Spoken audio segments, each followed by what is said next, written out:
నమస్తే తీన్మార్ వార్తలకి స్వాగతం. ముందుగాల హెడ్లైన్స్.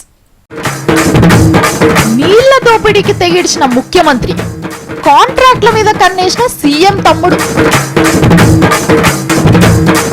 సాగు డబ్బుతోని పెళ్లి చేస్తున్న లీడర్లు, ఆరిపోయిన నిప్క మీద పేపర్ల సలిమంట,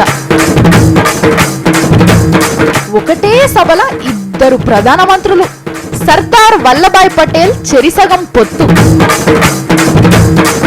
కాంగ్రెస్ సభల full comedy comedy, BH Palvai వినూత్న హాస్యం,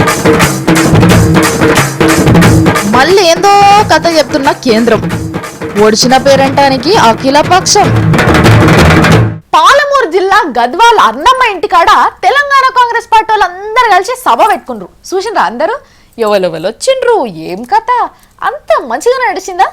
ఎవరన్నా ఎటమటం చేసిండ్రా, ఏమేం మాట్లాడుకుండ్రు, ఏమన్నా ఉల్టా సీదా ఉన్నదా అనేది మేము ఇవాళ చూపిస్తాం కదా. సభ నిన్న పెట్టుండొచ్చు, కానీ ఇవాళ అస్సలు ముచ్చట్లన్నీ మేము రిలీజ్ చేస్తాం కదా. తెలంగాణ కాంగ్రెస్ లీడర్లు సోనియా గాంధీ అమ్మకు ధన్యవాదాలు చెప్పేందుకు సభలు పెడుతున్నారు. గట్లనే నిన్న గద్వాలలో పెట్టిండ్రు. మస్తు చేసిండ్రు అనుకో రాదుండ్రి.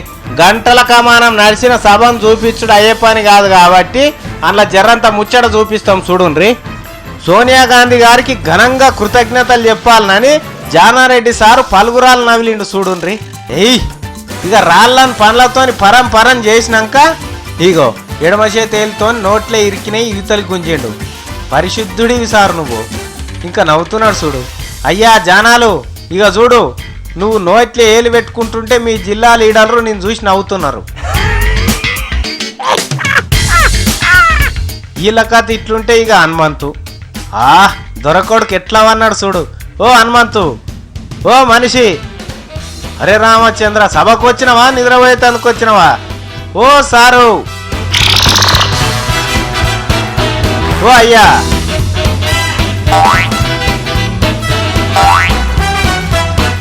లేవు లేచి నేను చెప్పింది చెప్పు. సోనియా గాంధీ గారి నాయకత్వం, సోనియా గాంధీ గారి నాయకత్వం. అమ్మో, ఇప్పుడు ఏం చెప్పినా లాభం లేనట్టుందిగా. అమ్మో, నువ్వు తక్కువ మనిషివి కాదు హనుమంత్ అన్నావు.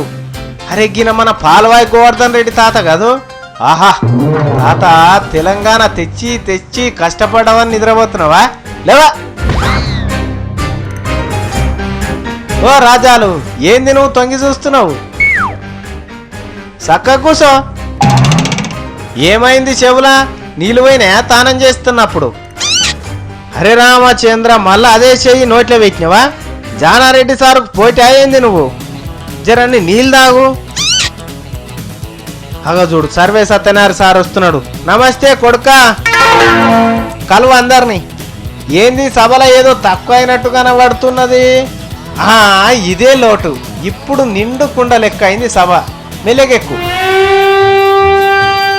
ఏమయ్యా ఓ గండ్రా, ఏం పని లేదా? ఏమో ఫోటోలు దించుతున్నావు? ఓహో, జానారెడ్డి సార్ పెట్టిన పోజును దించుతున్నావా? చూడుండ్రా అలా ప్రేమలు ఎట్లున్నాయో. ఇక మన లీడర్లు బయట ఇట్లా చేస్తుంటే మనసులు ఏమనుకుంటున్నారో ఇందాం. మొదలు పెట్టు సర్వేలు, అందుకో మైకు. కానీ ఎవరు మాతో కలిసి వచ్చినా, ఎవరు కలిసి రాకున్నా, ప్రజలందరూ కూడా, ముఖ్యంగా తెలంగాణలో పుట్టిన బిడ్డలందరూ ప్రత్యేక తెలంగాణ కావాలని కోరుకున్నోళ్ళే. ఎన్నోసార్లు నేను చెప్తూ వచ్చిన. మంచిగా చెప్పినావు బిడ్డ, నువ్వు ఏం దాసుకోవు, ఉన్నది ఉన్నట్టు చెప్తావు. ఇది ఒక్కటి మంచిగా అనిపించే. ఇక హనుమంతు తక్కువడా, ఏం చేస్తాడు చూడు. గంతయ్య, నాకు ఒకటి యాద వచ్చింది. నేను మొన్న ఈనాట్లో చెప్పిన, అది ఒకటి చెప్తా. ఈ తెలంగాణలో ఇది, ఈ ఆంధ్రప్రదేశ్లో ఇదేం జనం అండి నాకు అర్థం కాదు. తమిళనాడు కల్లాలని ఒక కమ్యూనిటీ ఉన్నారు. వాళ్ళు ఏం లేదు, దొంగతనాలే చేస్తారట. దోచుకోవడం, దాచుకోవడం, పోలీసు వాళ్ళు పట్టుకుంటే జైలుకి పోయి వస్తారు. ఇక వాడు జైలుకి వెళ్ళి బెయిల్ మీద వస్తే ఏం స్వాగతం, నీకు దండం పెడతా. స్వాగతాలు కాదు, కోళ్ళు ఇచ్చేటోడు కోళ్ళు ఇస్తాడట, మేకలు ఇచ్చేటోడు మేకలు ఇస్తాడట, గుడ్లు ఇచ్చేటోడు గుడ్లు ఇస్తాడట, వంకాయలు కట్టడం ఇచ్చాడో వంకాయలు కట్ట. ఇదేం కల్చర్ రా బాబు? ఇక్కడ ఆ కల్చర్ ఇక్కడ వచ్చిందా? జగన్మోహన్ రెడ్డి పడి జనమేంద్రా బాబోయ్. సూపర్ పో నీ కథ. ఇకపోతే ఈ పాలమూరు చెల్లెళ్ళు అక్కలు తమ్ముళ్ళు అన్నలు ఈ ఫోటోలు తీసుకోళ్ళు వీడియోలు తీసుకోళ్ళు రేపు పొద్దుగాల ఇక్కడ ఏం మాట్లాడిందంతా చక్కగా చెప్తే బాగానే ఉంటుంది కదా, అప్పుడప్పుడు కొద్దిగా అటు చూపెడతారు. మంచిగున్నది నీ తెలంగాణ భాష. ఇన్ని రోజులు మాట్లాడకుండా దాచిపెట్టి ఇయ్యాలనన్న మాట్లాడుతున్నావు, మంచిది. నెక్స్ట్. है तो दोस्तों चाहे कुछ भी करने दो क्या भी हो दो, मुद्दई लाख बुरा चाहे तो क्या होता वही होता है जो मंजूर खुदा होता है. వావా వావా వావా వావా దుమ్ము లేపినావు పో. ఫుల్ జోష్ నింపినరు ఒకరొకరు ఒక్కొక్క సినిమా చూపించి. ముఖ్యమంత్రి సార్కి అందరు ఒక్కసారి జై కొట్టుండ్రి. బోలో ముఖ్యమంత్రి నల్లారి వారికి జై. ఏందో వాళ్ళు సప్పుడు చేస్తలేరు. నల్లారికి ఎందుకు జై కొట్టాలి అని అనుకుంటుర్రా? ఆయన మళ్ళీ ఒక లత్కర్ పని చేసిండు కదా, అందుకే కొట్టాలి వాళ్ళ. అంటే ఇక మంచి పని చేసుడు ఆయన ఇంట్లో అట్లా ఎట్లాగో లేదు కాబట్టి ఇటువంటి పని చేసేటప్పుడైనా మీరు జై కొడతారో లేకపోతే మీకు ఇష్టం లేకపోతే ముఖం మీద ఇంకేమన్నా చేస్తారో ఇష్టం. మంచి మంచి వాళ్ళకి వస్తున్నది కానీ మన ముఖ్యమంత్రి సార్కి వస్తలేదమ్మా. రాత్రికి రాత్రే 25,000 కోట్ల రూపాయలకు ఎసరు పెట్టిండట. మళ్ళా చెప్పులు నాయి కావు గొంగళ నాయి కావు అన్నట్టు జనం సొమ్ముతోనే గోదావరి నీళ్ళు ఎత్తుకపోయి రాయలసీమలో పోస్తందుకు దుమ్ముగూడెం ప్రాజెక్టు కడతాడట. దుమ్ముగూడెం. మరి దీంతోనేమన్నా లాభం ఉన్నదయ్యా అంటే తెలంగాణలో 1 ఎకరం కాదు 2 గుంటల భూమి కూడా దడవది.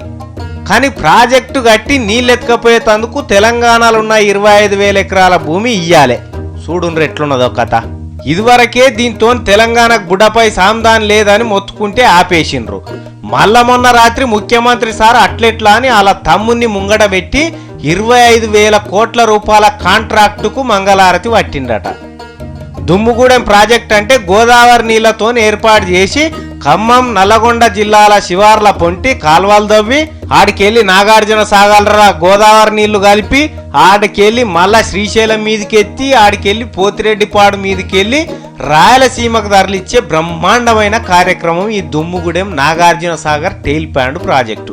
ఇది నల్లారి కిరణ్ కుమార్ రెడ్డి కాదు, ఆయన కంటే ముందున్న దొర చేసిండి గోదావరి నీళ్ళు ఎత్తుకపోయేందుకు. నేను చెప్తున్న ముచ్చట కాదు ఇది, విద్యాసాగర్ సార్ చెప్తాడు. ఈనుండ్రి. రాజశేఖర గారు ఉన్నప్పుడు బాంబేలో ఉన్నప్పుడే ఒక ప్రకటన చేశాడు, ఇట్లా మీరు దుమ్ముగూడెం నుంచి గోదావరి నీళ్ళని తీసుకెళ్ళి కృష్ణానదిలో కలుపుతాం, అక్కడ శ్రీశైలం దగ్గర బంధించి రాయలసీమకు అందించాలని ఆయన అభిప్రాయం ఓపెన్గా చెప్పేవాడు ఆయన ఇదివరకు. చూడుండ్రు ఎట్లున్నదో.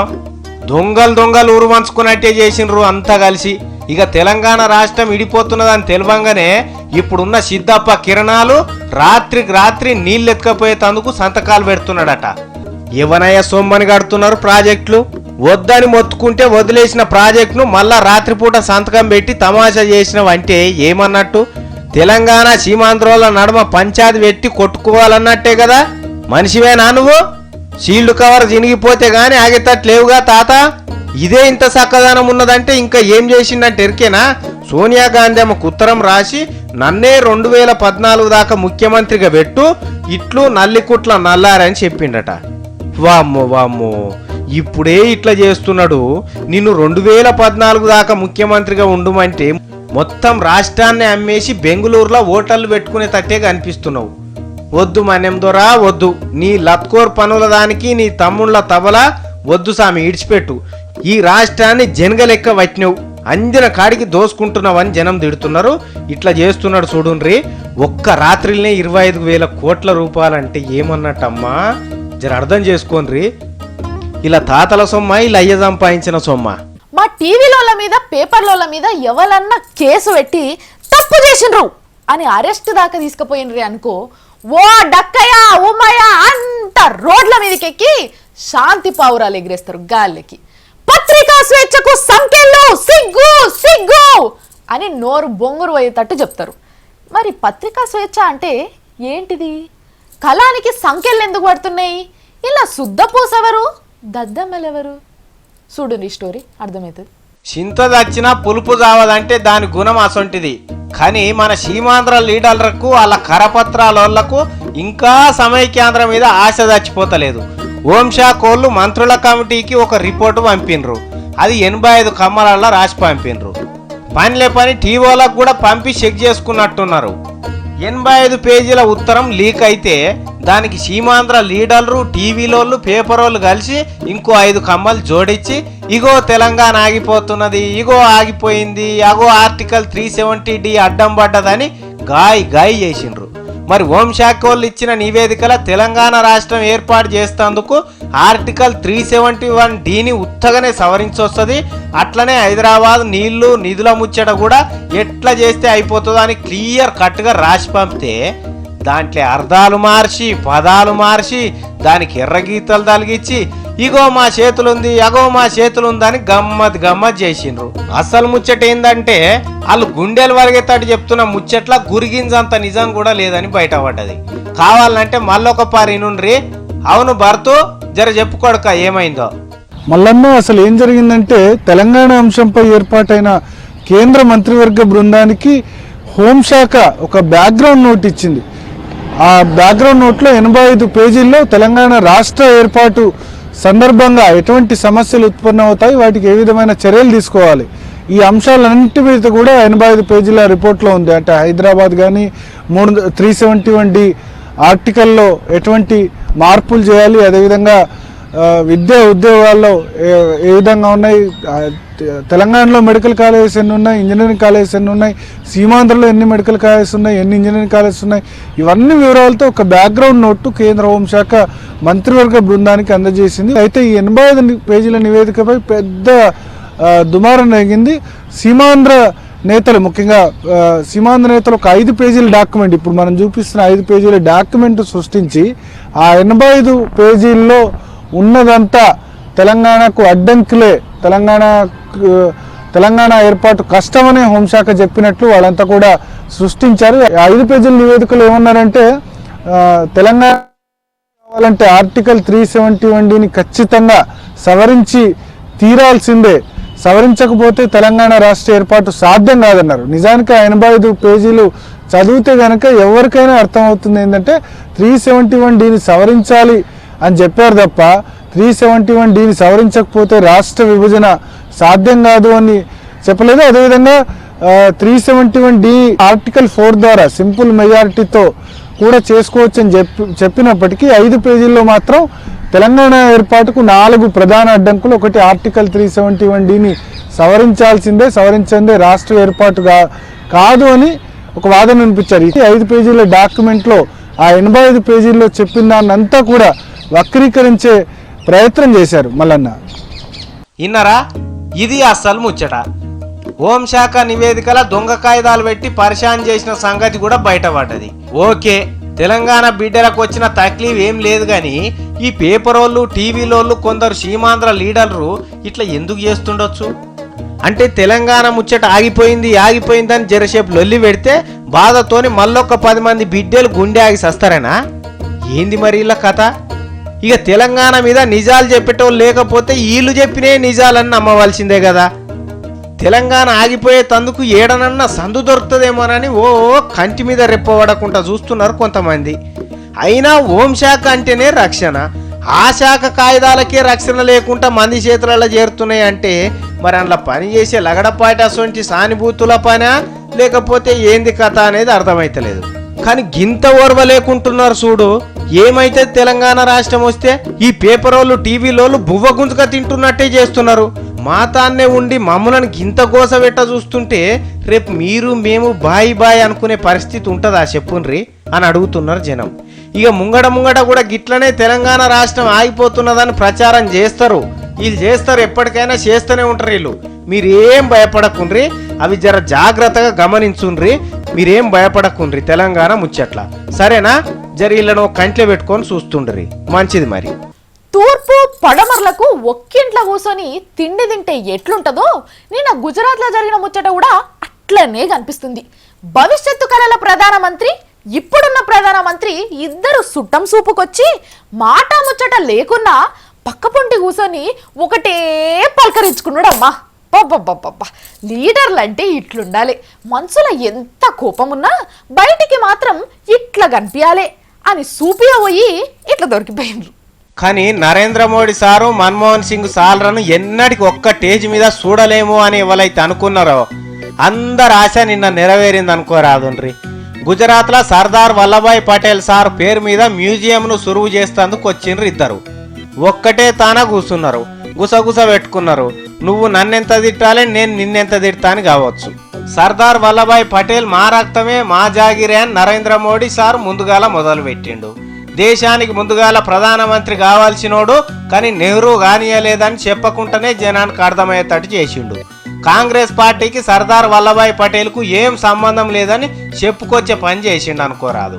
सरदार साहब हमारे पहले प्रधानमंत्री होते तो आज देश की तकदीर भी अलग होती, देश की तस्वीर भी अलग होती. ఇక మన మన్మోహన్ సింగ్ సార్ ఏమన్నా తక్కువనా? ఆయన ఎక్కువ నోరు తెరవడు, కానీ ఇక్కడ తెరవక తప్పకపోయేసరికి ఇక మైకు ముంగడికి పోయిండు. ఆయనను ప్రధానమంత్రి కాడనే చూడాలనుకున్నారు, కానీ మేము గాంధీ తాతతో సమానంగా కొలుచుకుంటున్నాం సర్దార్ వల్లభాయ్ పటేల్ అని చెప్పిండు. కాంగ్రెస్ పార్టీ మనిషి, కాంగ్రెస్ పార్టీలనే పుట్టిండు, కాంగ్రెస్ పార్టీలనే బతికిండు అని చెప్పుకొచ్చిండు. मुझे इस बात की और भी खुशी है कि मैं जिस राजनीतिक दल का सदस्य हूँ, सरदार पटेल का संबंध भी उसी राजनीतिक दल से रहा. उन्होंने जिंदगी भर भारतीय राष्ट्रीय कांग्रेस को मजबूत बनाने के लिए भरपूर काम किया. చూసిండ్రా, సభ పెట్టి సర్దార్ పటేల్ సార్ను పొగుడుతారేమో అని టీవీలో గుడ్లు తెలిసి చూస్తుంటే కాబోయే ప్రధాని అని చెప్పుకుంటున్న ఒక మనిషి, ఇప్పటి ప్రధాని అనబడుతున్న ఇంకో మనిషి, ఇద్దరు కలిసి సర్దార్ పటేల్ సార్ను సొంతం చేసుకునే ప్రయత్నం చేసిండ్రు. అప్పుడు గనక సర్కార్ సవాల్ వేసి సర్దార్ పటేల్ని అమ్మేది ఉంటే వీళ్ళిద్దరు ఎంత కొందరో ఏమో. ఏ మాట కామాటనే మాట్లాడుకోవాలి, కానీ సర్దార్ పటేల్ సార్ ఎటువంటి మనిషి? ఇవాళ ఇటువంటి మనుషుల చేతిలో ఆయన బొమ్మ చిక్కి క్రెడిట్ కోసం కొట్లాటలో ఇరుక్కున్నాడంటే ఈ మన లీడర్లను ఏమనాలే? ఎవ్వరు సొంతమైతే ఉన్నది, ఆయన భరతమాత బిడ్డ అని చెప్పుకోవాలి, కానీ ఇట్లా రాజకీయం చేస్తారు. ఏమో వాళ్ళకే మంచిగా అనిపిస్తున్నది ఈ ముచ్చట.